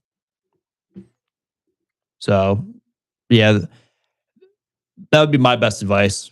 Just invest in some pretty good equipment. Just don't break yourself either. Yeah. Like I got these lights off the TikTok shop. They were like $15. I have probably about 4 lights my wife picked up from me from a bargain bin. And they're awesome. Yeah. Oh yeah. So my big thing was I think she spent $4 for lights that if I got them from the store, they were almost $100 each. Oh, that's a steal. That's a steal. Yeah. Like I had the big O-ring light that like TikTok dancers would use and shit. So I was like, all right, I'll get that. And then when I would film, you would see the big O-ring light in my pupils. So I got these ones off the TikTok shop that have like a matte cover over them that's supposed to like eliminate that. I was like, cool, fuck yeah. And then I plug them in, and now I got the lights on the posters right behind me, just throwing me off. It's like, damn, I just can't win. That's fairly noticeable, though. Well, like it's a cool poster because it's Pennywise handing Georgie the balloon, but with my big ass head blocking everything. So I'm trying to. There you go. You see a little bit. But yeah, man. Yeah. It's just been a journey. I'm gonna. I just gotta do a lot of studying, see what works best. Like you said, lighting is probably the hardest thing to get right. I think so too. That, and if you got yourself a good camera, that should be it. You gotta find a way to turn them like sideways or something to diffuse the light. Ooh. Let's try it. Yeah, but now the light's not on me. Damn it. Come on. Yeah. Trial and error. I'll figure it out. Well, shit, man. It's pushing 11 o'clock. Oh, wow. It sure is. 10:45. I got to be up by 6. I have to be at work at 6. Oh, God. You got me beat. Well, we'll have to do this again, man. Yeah, oh, yeah, for sure. Like, I'm having a blast. Just shooting the shit, like you said, just talking about movies, dicking off, just having fun. Next time though, we gotta talk wrestling. Yes. We gotta talk that chamber from last night, baby. And I actually fell asleep on it because I hadn't been too long, got off work. But I went back and watched some of this. I still need to watch the women's match all the way through. Dude, But good surprise ending. Seth came back. I saw that. My I'm boy. surprised Randy won. I'm so glad. Did you see what happened after? Yeah, I just hope they don't give it to Cody, the belt back to Cody next SmackDown. I like Cody. I would be the first to admit that I'm a fan of heels are my favorite type of wrestlers. Heels are awesome. Reigns is one of my favorite wrestlers of all time. And now it's him. Yeah. Drew as a heel is a menace, and I love it. I'm here for it. I'm here for Drew McIntyre. I love Drew Mac. And I want him to have his WrestleMania moment. So I'm just hoping that he hold on to the belt. But I have a feeling come Friday, Cody Rhodes. I can see that story too. The Cody Rhodes versus the mentor, Randy Orton. Yeah. So, but big thing. We just have to talk wrestling. Dude, wrestling was my love before horror movies. And me and my my uncle, we always talk about it because every Monday Night Raw, every SmackDown, every PLE, we'll sit there and like call each other and voice chat and just text and just, shit talk, whatever. And we were talking last night, and ironically, you might see me. Do you watch Monday Night Raw? I did not see it tonight. I do watch it, but I have not really been watching it since it's been on Netflix. It's definitely different since it's on. It's definitely more like I forget about it. They advertise a lot of bullshit, like a lot of product placement, and it's not. It doesn't feel like the Attitude Era and the Ruthless Aggression era. But I'm going to Monday Night Raw tomorrow, so okay. It's in Indianapolis. I'm like 10 to 15 rows behind Corey Graves and Michael Cole. Okay. I hope the camera can catch that far back. But who knows? Is this your first wrestling event? Oh, no. I've been to quite a few. Okay. Okay. The company I work for gave my wife, she sold a lot of we're in the HVAC business, and she sold a lot of damaged equipment. So she got tickets for, I'm not big on basketball. So whatever the team is for Indiana, I think it's the Pacers, if I'm not mistaken. Pacers. Yeah, Indiana Pacers. So she got tickets for a Pacers game, and the season was over. So they're like, can I just exchange those for Monday Night Raw? So my wife's birthday is Tuesday, and they're like, can we get tickets for Monday Night Raw for the sales? And they got us 2 tickets plus free parking. So fuck it, we gotta go. And it's in Indianapolis. It's I think it's at the Lucas Oil Stadium, and I think it's maybe a 25-minute drive, if that, depending on traffic. Oh, wow. Okay. So we're right there. Let's go. Enjoy it. But I thought about going to a wrestling event when it came to Greensboro not too long ago, but those ticket prices are outrageous. I know. It's TKO I don't even want to talk TKO. That frustrates me so much. And it hurts because I live in North Carolina. So growing up, I distinctly remember, it was NWA back then, but what became WCW? Oh, yeah. Tickets were $2 to $3 to get in. My uncle used to take me and my brother every Saturday. We'd go down to Greensboro Coliseum, watch the Four Horsemen, beat up on Dusty Rhodes and Magnum P.I.T.I. and all them, and just good memories. Smoke-filled arenas. Yeah. Can't do it anymore. Probably wasn't good for us, but I go way back. Yeah. Stopped watching it for a while. Right after right before the Attitude Era. My little brother watching wrestling, and it was the first time I saw The Rock. Oh, Rocky Stone Maivia. Cold. He was Nation Rock at this time. Oh, was he? Yeah. And this was right when him and Stone Cold was about to do their feud with the Intercontinental belt. Oh And man. I was hooked, loved it, watched it up until the end of Ruthless Aggression.